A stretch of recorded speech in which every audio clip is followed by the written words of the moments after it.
Hi everyone, welcome back to my channel. My name is Jenny. It is the last TBR of 2025 today, and it's a bit of a thrown together one or something like that. I had a very strange reading month in November. I didn't get a lot of the reading done that I planned. The month just rolled into some very strange, mixed up thing. I guess I can also blame it on the fact that I was rewatching all of the Stranger Things seasons in anticipation of the last season coming out at the end of the month. So perhaps I thought I had a lot of time to read, and then I didn't have a lot of time to read, and then that really affected the amount of books that I got read. I would also say that the book I'm carrying over 2 books from my November TBR into December, one of which is Menewood by Nicola Griffith. This is a big one. It's over 600 pages, so that can probably be part of it. This is a set in the 7th century. This is following a real life person, Hild, who has some very small mentions in history, but she does have mentions, and Nicola Griffith created some amazing fiction about her. The first book is called Hild. This is the second book, the follow-up, Menewood. And this is actually a 2023 release, so I am kind of considering it part of my Fresh Reads project. Sorry about the glare. It's a beautiful cover, and I really enjoy these. They're great. So highly recommend these. Finishing up that one in December. The book that I was supposed to read for nonfiction November and then didn't even get to at all in November is The Debatable Land, The Lost World Between Scotland and England by Graham Robb. So I will be reading this in December instead. And just didn't get to it in November. I have one other nonfiction that I'm going to be reading for the month of December, and that is A Woman in the Polar Night by Christiane Ritter. If any of you follow Cecilia, who lives on Svalbard, she has an amazing channel. I will link it down below. I've been watching her now for several years, and Svalbard is the most northern city in the world, and it's more like a very small kind of village town type feel. And this woman, Christiane Ritter, went and lived there in 1933, she traveled from Austria to Svalbard, and I think they lived there for a year. I'm not exactly sure how long they lived there, but she wrote about her experience of being in the polar night, and this is when they have darkness 24/7. I think it goes from about the end of October until March or something. The sun never comes above the horizon. So yeah, really interested in reading this, especially because I follow Cecilia, and so to kind of see a previous version or an earlier impression of Svalbard and what it was like to live through darkness all the time, I think it'll be really entertaining read. Okay, so for my fiction reads for December, I ended up choosing Snowed In for Christmas by Sarah Morgan. If you have been around for a while, you know that I always read Sarah Morgan. I started reading her about 3 years ago, I believe, and this will be my 4th book of hers. She is a women contemporary fiction romance writer, I would say, and I don't read her other books. I only read her Christmas ones. And I'm not sure how long I'm going to continue to read her Christmas ones. This is just something that I have enjoyed over the years. And I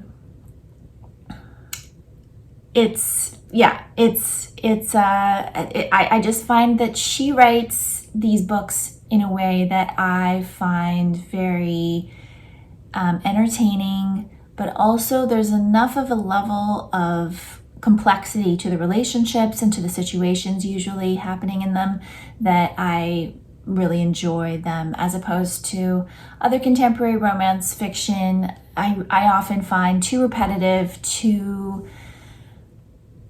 what is the word? I don't even know what the word is. I would just say it's not usually to my taste. I usually get annoyed by them, but I don't with Sarah's. Although I have to say the first one I read,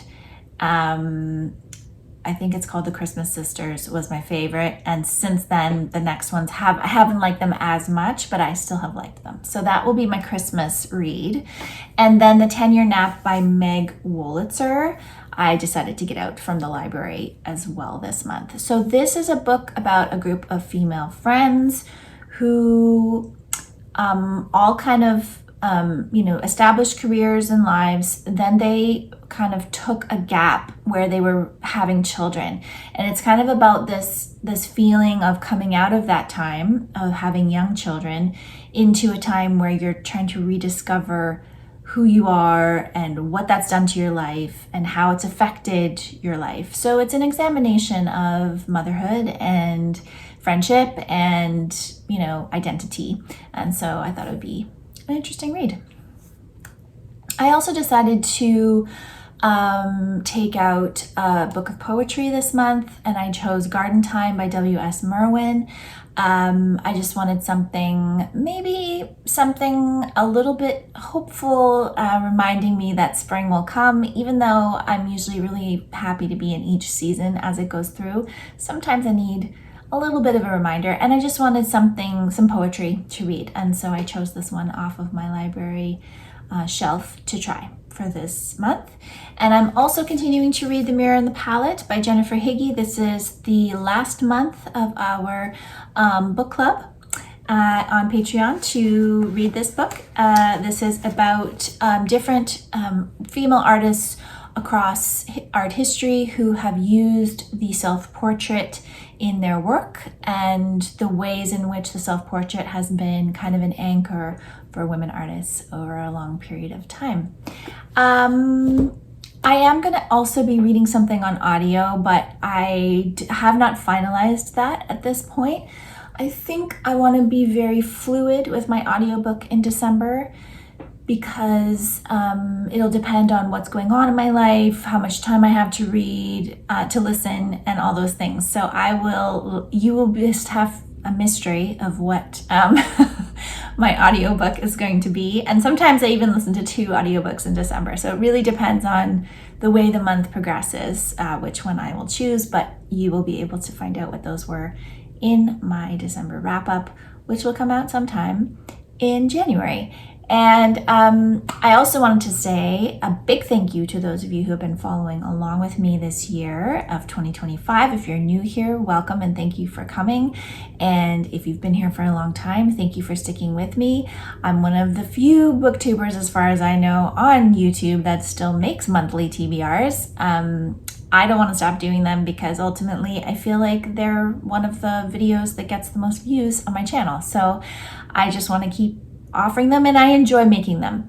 I also wanted to say that I've got quite a few wrap-up videos. As always happens in December, people start wrapping up their reading years. So you're going to see from me a wrap-up of my Fresh Reads project. I've made, I believe, 8 reading vlogs this year. There will be a 9th reading vlog this year, and that will be, I think, all of them for this year for Fresh Reads. And I'll let you know if I'm going to continue the project or what I thought of the project, like all my thoughts on the project in a dedicated video. I will also be making a yearly wrap-up video where I talk about my favorite reads of 2025, my favorites in different categories.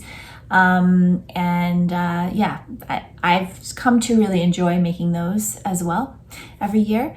And I haven't really made a lot of booktube plans going forward for 2026. I think that my approach now to my channel is a little bit more fluid and a little bit more,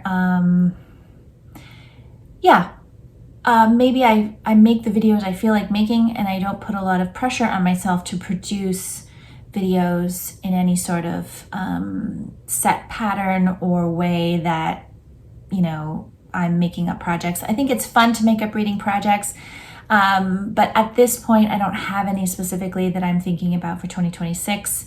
And I think that the spontaneity of what I'm reading and how I can form interesting videos from those books is something that's becoming more and more interesting to me as I'm progressing through my reading journey of my life. And yeah, so that is that. I am not sure if how many books I have left to reach my goal of 75 reads for 2025. I always keep the number around 75, and this year I was ahead for most of the year, and then November just put the stop on that. So I'm not exactly sure how it's going to work, and and if I'm going to need some extra reading and adding more books to this TBR to try to get over the finish line. But I leave it right until the end of December. Like, I don't try to meet this goal by the mid-month. There's 31 days in December, and if I'm reading right to the end to get to 75, that's just fine with me. So I hope you have a really great reading month in December. Let me know if you're trying to meet that reading goal, if you don't care about reading goals at all, if you read for pleasure in December, which I try to tend to do, or if you're like trying to, accomplish finishing off a project or anything like that. I'd love to hear. And I will be back again soon with another video. Thank you so much for watching.